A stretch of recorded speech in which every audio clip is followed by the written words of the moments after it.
关键经不了万劫轮回无修完。所以讲，咱为什么爱修道，一定爱做清楚，为着生死。为什么讲生死是人生上介重要的代志？因为咱爱知影讲，一项物件如果若歹去，咱会当去家修理好，还是去换一个新的。一档建筑物如果若歹去，咱去甲敲下，游玩咱嘛会去顶台起起来。唯有咱人呢，若死去呢，敢若一摆的机会，无过第二摆啊。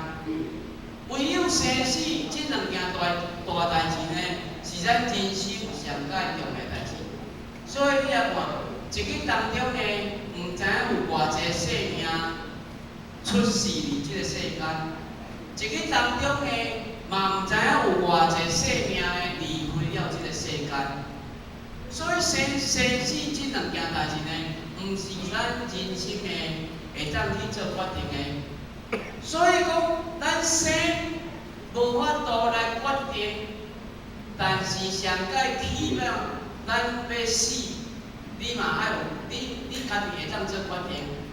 你死以后呢，是要去做罗汉，要去做辟支佛，要去做菩萨，要去做佛，还是你要去退到六道轮回当中？